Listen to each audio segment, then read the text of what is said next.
শতাব্দী প্রাচীন এই সিঁড়িগুলো বেয়ে যখন উঠছিলাম, ভর দুপুরবেলাতেও গাটা কিন্তু ছমছম করছিল। এই হলো ইমামবাড়ার ভিতরকার সেই অপরূপ স্থান। মোহাম্মদ মহসিন এই ভবনটির নির্মাণ কাজ শুরু করেছিলেন। আগা মোতাহেব নামক এক পারস্য বণিক হুগলি নদীর তীরে লবণের ব্যবসা করতে এসেছিলেন। সমস্ত ঘরগুলি মাদ্রাসা হিসেবে ব্যবহার করা হলে পবিত্র কোরআনের অংশ বিশেষ। দুপুর 12টা বাজে, সূর্য পুরো ওপরে পড়ে তো তখন।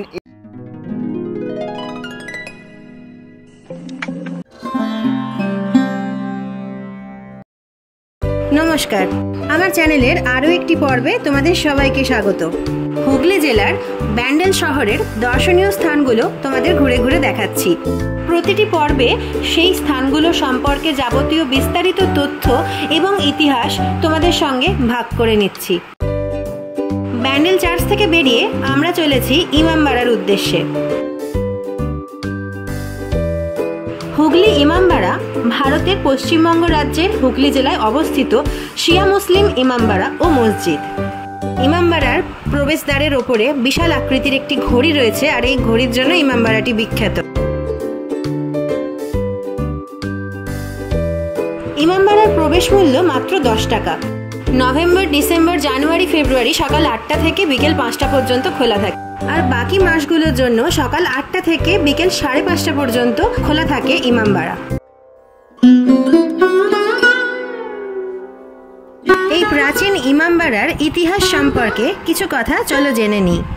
1841 সালে মোহাম্মদ মহসিন এই ভবনটির নির্মাণ কাজ শুরু করেছিলেন এবং 1861 সালে শেষ করেছিলেন। হুগলিতে মূল যে ইমামবাড়াটি ছিল সেটি আরও প্রাচীন। 1717 খ্রিস্টাব্দে আগা মোতাহেব নামক এক পারস্য বণিক হুগলি নদীর তীরে লবণের ব্যবসা করতে এসেছিলেন। তারপর তিনি বাকি জীবনটা এখানেই কাটান। তিনি তৈরি করিয়েছিলেন মূল ইমামবাড়া। পরে সিদ্ধান্ত নেওয়া হয় হাজি মোহাম্মদ মহসিনের সম্পত্তির একটি অংশ ব্যবহার করে পুরনোটির জায়গায় এই বড় ইমামবাড়াটি তৈরি করা হবে। সেই মতো 1841 সালে নির্মাণ কাজ শুরু হয়েছিল এবং 1861-তে এই ইমামবাড়া তৈরির কাজ শেষ হয়েছিল। এই এত বড় স্থাপত্যটি তৈরি করতে প্রায় 20 বছর সময় লেগে গিয়েছিল। ষোড়শ শতকে ইরান অর্থাৎ পারস্য এবং ভারতের ব্যবসায়িক যে সম্পর্ক গড়ে উঠেছিল তাতে এই বাংলারও অংশগ্রহণ ছিল, আর তারই অন্যতম প্রকৃষ্ট উদাহরণ হলো হুগলির এই ইমামবাড়া।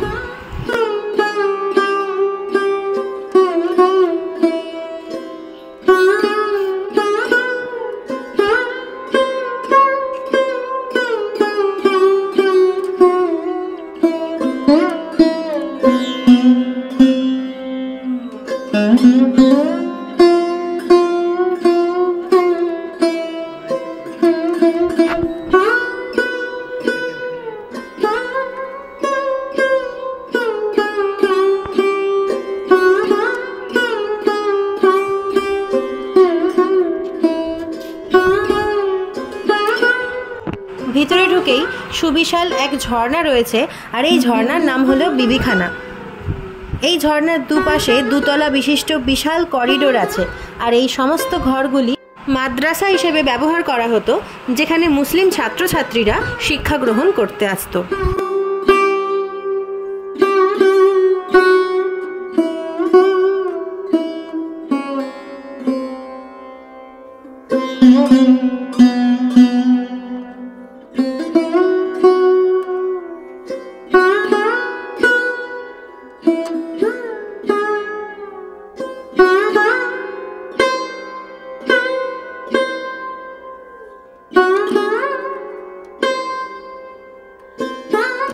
এটি হলো ইমামবাড়ার প্রধান প্রার্থনা হল, আর এর নাম হলো জেরিদালান।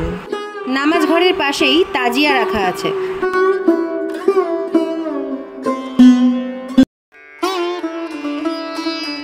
এই হলো ইমামবাড়ার ভিতরকার সেই অপরূপ স্থান।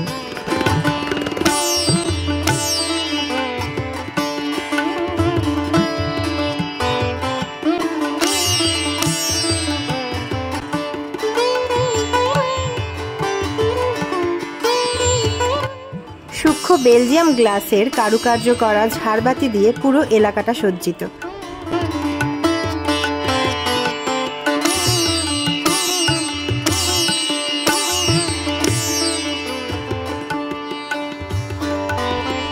প্রাচীন স্থাপত্য হলেও খুব ভালোভাবে মেনটেন করা হয় সেটা দেখেই বোঝা যাচ্ছে।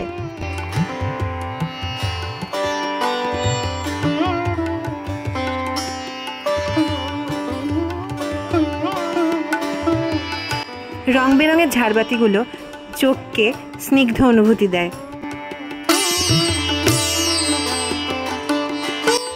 আলো জ্বালা অবস্থায় এই ঝাড়বাতি সজ্জিত এলাকাটা যে কীরকম দেখতে লাগবে সেটা ভেবেই আমার রোমাঞ্চ হচ্ছিল।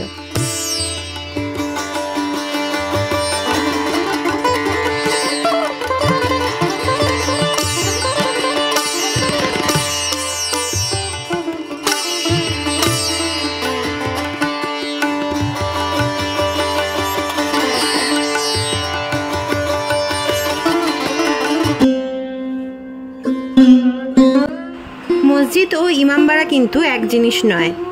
মসজিদ সাধারণত ইসলামের সমস্ত সম্প্রদায়ের কাছে উপাসনালয় হিসেবে ব্যবহার করা হয়, সেখানে তারা দলবদ্ধভাবে নামাজ পড়তে পারেন। অন্যদিকে ইমামবাড়া শুধুমাত্র শিয়া সম্প্রদায়ের জন্যই নির্মিত। এটি একটি আনুষ্ঠানিক গৃহ, বিশেষত মহরমের সময় সকলের মিলিত হওয়ার স্থান। কিন্তু ব্যতিক্রম এখানেই। হুগলির এই ইমামবাড়া একদিকে মসজিদ এবং অপরদিকে ইমামবাড়া, এই দুই দায়িত্বই পালন করে আসছে।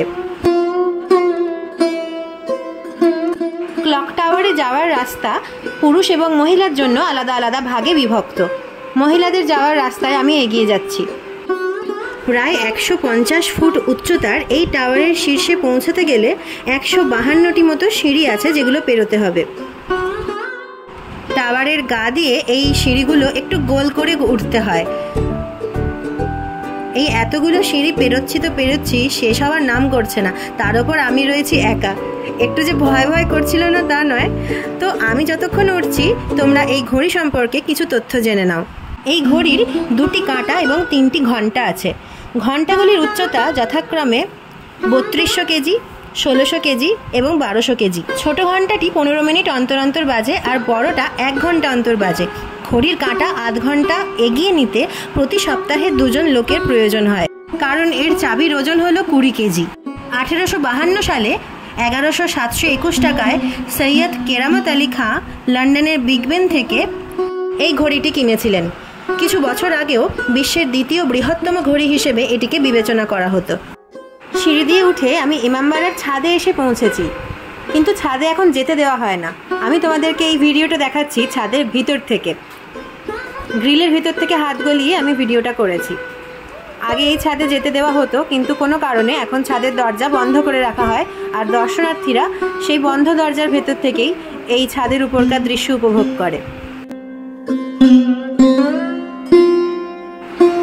আর একদম উপরে আছে ঘন্টার ঘর, আর এখানে কলকবজা মেশিন সবকিছু রাখা আছে। রোমাঞ্চকর এক অভিজ্ঞতা নিয়ে এখন নিচের দিকে নেমে চলেছি। এই গোটা সফরে আমি ছিলাম একা। শতাব্দী প্রাচীন এই সিঁড়িগুলো বেয়ে যখন উঠছিলাম, ভর দুপুরবেলাতেও গাটা কিন্তু ছমছম করছিল। আরও একটা দ্রষ্টব্য জিনিস এখানে নাকি আছে, আর সেটার নাম হলো সান ক্লক, অর্থাৎ সূর্য ঘড়ি। ইমামবাড়ার পিছনের অংশে রয়েছে এই সূর্য ঘড়ি, আর পিছনের এই এলাকাটা এত মনোরম যে বলে বোঝানো সম্ভব নয়।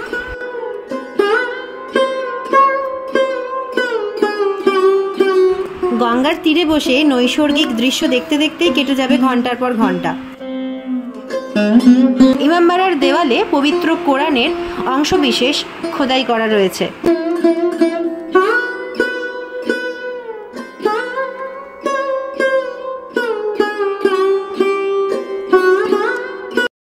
সূর্যঘড়ি ব্যাপারটা কি? সূর্যঘড়ি ব্যাপারটা হচ্ছে সূর্যের রশ্মির মাধ্যমে যে ঘড়ি নির্ধারণ করা হয়। খুবই সিম্পল থিওরি, এটা আর কিচ্ছু না। যখন দুপুর 12টা বাজে সূর্য পুরো উপরে পড়ে, তো তখন এইটার ছায়াটা পড়ে হচ্ছে একদম 12টার উপরে। তারপরে যখন সূর্য ঘোরে তখন একটা একদম মোবাইলের ঘড়ির সাথে মিলিয়ে দেখলে পুরো সেম টু সেম আসবে। এটার যে ছায়াটা পড়ে সেই ছায়াটা অনুযায়ী টাইমিংটা।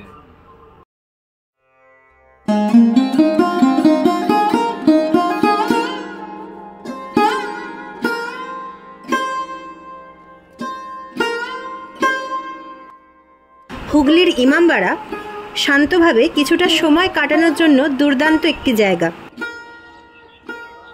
এই স্থান মানুষকে প্রকৃতির পাশাপাশি স্থাপত্যের বিস্ময় দেখারও সুযোগ করে দেয়।